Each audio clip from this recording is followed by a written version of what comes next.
As my colleague, Senator Murkowski, says, I am thrilled to be here on the floor of the Senate today.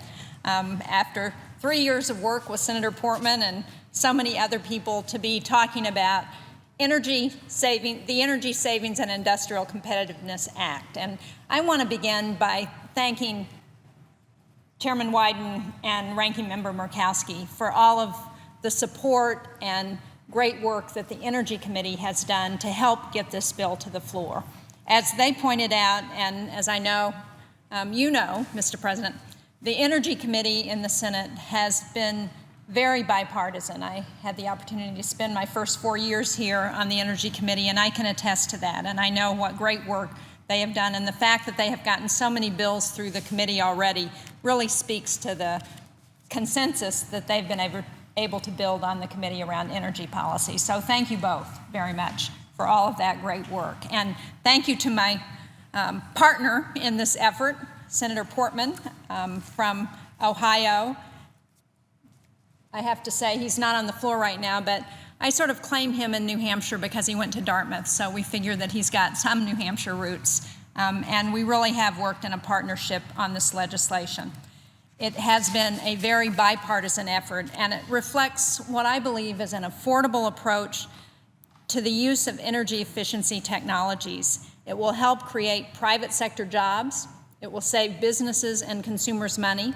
It will reduce pollution, and it will make our country more energy independent. And I know we're all very aware of the crisis in Syria, of how that looms over this discussion. And so it couldn't be more timely to be talking about how we make this country more energy independent. This bill, which Senator Portman and I have been working on now for 3 years, has been the result of years of meetings, negotiations, of broad stakeholder outreach. It's been an effort to craft the most effective piece of energy legislation, efficiency legislation, with the greatest chance of passing both chambers of Congress and of being signed into law. The legislation will have a swift and measurable benefit to our economy and our environment. In fact, as Senator Wyden pointed out, we had a recent study by experts at the American Council for an Energy Efficient Economy, which found that this legislation, if it's passed, has the potential to create 136,000 domestic jobs by 2025. They did a study in the last Congress when we first introduced the bill and showed that in addition to that job creation, it would also save consumers $4 billion by 2020 and be the equivalent of taking 5 million cars off the road. So a huge benefit to our environment, to job creation, which is probably at the top of the agenda right now, and also to savings to consumers. Now, simply put, as my colleagues have said, we need a comprehensive national energy policy. We have been overly dependent on foreign oil. We've been reliant on an outdated energy infrastructure, and this is a situation that hurts both business and that also gives our overseas competitors an advantage. So we have to think about an all-of-the-above strategy, as everybody's commented, that utilizes a wide range of energy sources: natural gas, oil, nuclear, renewables like wind, biomass, and solar. This will give us a stronger and more stable economy. But we can't just focus on the supply side. We also need to think about how we consume the energy once we have it, the demand side. Efficiency is the cheapest, fastest way to address our energy needs. Energy-saving techniques and technologies lower costs, they free up capital that allows business to expand and our economy to grow. And I have been to so many businesses throughout New Hampshire in the last 3 years who, because of their ability to save on their energy costs, have been able to stay competitive, been able to add jobs. So this has a real benefit to our economy and to businesses. Efficiency, as I said, is the fastest way to address our energy needs. And I think a lot of times people think about energy saving and energy efficiency is turning down the thermostat, turning off the lights, putting on a sweater. But energy efficiency today is about a whole lot more than that. And we can start by improving our efficiency by installing ready and proven technologies. These are off the shelf, they're already available. Things like modern heating and cooling systems, smart meters, computer-controlled thermostats, low-energy lighting. These are all available today for the benefit of those people who want to save on their energy consumption and their energy bills. Now, there are substantial opportunities that exist across all sectors of our economy to conserve energy and create good-paying private sector jobs. And as we've already said, I think efficiency has a great shot at passing both the House and Senate and becoming law. Energy efficiency has emerged as an excellent example of bipartisan and affordable opportunity to immediately grow our economy and improve our energy security. And in addition to being affordable, efficiency is widely supported because its benefits aren't confined to a certain fuel source or a particular region of the country. So much of the energy debate over the last few years has been about who benefits, whether it's fossil fuels, alternatives, whether it's the Northeast, the South, the West. Everybody benefits from energy efficiency. It is one of the policy areas where we can come to a real agreement.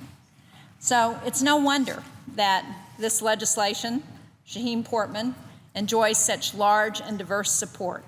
It's received more than 250 endorsements from a wide range of businesses, environmental groups, think tanks, trade associations, from the U.S. Chamber of Commerce and the National Association of Manufacturers to the Natural Resources Defense Council. These are the types of non-traditional alliances that have helped us get this bill to the floor.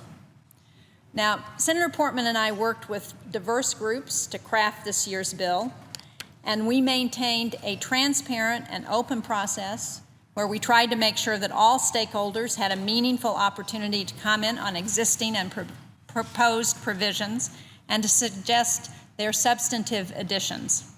So, using that process of coalition building, we were able to find common ground on a number of important provisions, including commercial and residential building efficiency codes, workforce training, and language that aims to create a more robust public-private partnership between DOE's Advanced Manufacturing Office and industrial energy consumers. Now, to talk a little bit about what's actually in the legislation. This bill provides incentives and support, but as we've all said, no mandates for residential and commercial buildings in order to cut energy use. And that's very important because buildings consume about 40% of the energy used in the United States. It strengthens voluntary national model building codes to make new homes and commercial buildings more energy efficient, and it works with states and private industry to make the code writing process more transparent.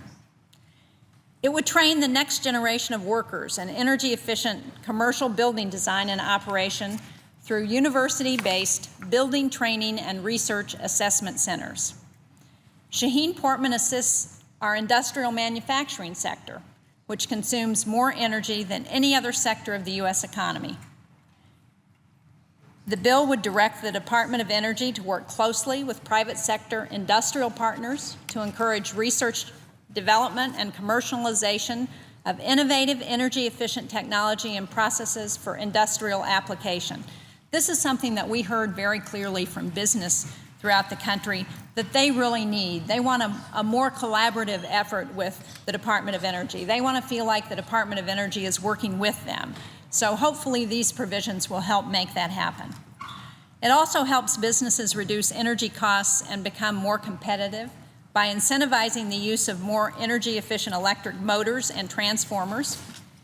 It establishes a DOE voluntary program called Supply Star that's modeled on something that's been a great success, that's the Energy Star program, to help make companies more aware of their supply chains and how to make them more efficient as well.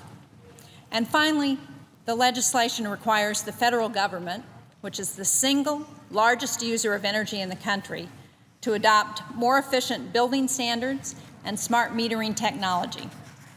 The bill would require the federal government to adopt energy-saving technologies and operations for computers. Our data centers are huge users of energy. It would allow federal agencies to use existing funds to update plans for new federal buildings using the most current building efficiency standards. And finally, as has been said, this legislation is fully offset so that there's not new spending in this bill. We reallocate authorization from existing programs.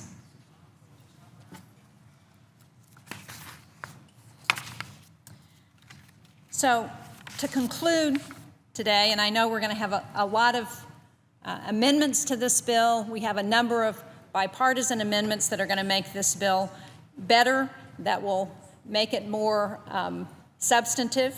And I look forward to those amendments and to the debate that we're going to have. I think this is a bipartisan, affordable, and I believe widely supported first step as we begin addressing our nation's very real energy needs, particularly not just on the supply side, but on the demand side. And as I've said, a lot of people have worked very hard to get this bill to the floor, and I'm not going to walk through who all of those people are, but I want to again thank Chairman Wyden and Ranking Member Murkowski for all of their support. I want to thank Majority Leader Reid and Republican Leader McConnell for their support in reaching an agreement to get the bill to the floor. And finally, I want to thank 3 staff members whose hard work has really made this possible. Someone who was in my office earlier who has now moved on, Trent Bouserman, who worked very hard to get us started on the legislation, Robert Disnoff, who has now taken over in my office to work on the bill, and Steve Kittredge from Senator Portman's office. Without the 3 of them, and without all of the other staffers, both in my office and in Senator Portman's office, all of the people on the committee who have worked so hard, we would not be here to have this debate today. So thank you to all of them, and I look forward to hearing the amendments, to the robust discussion on the floor, and to continuing to work with my colleague, Senator Portman, as we try and move this bill through the process.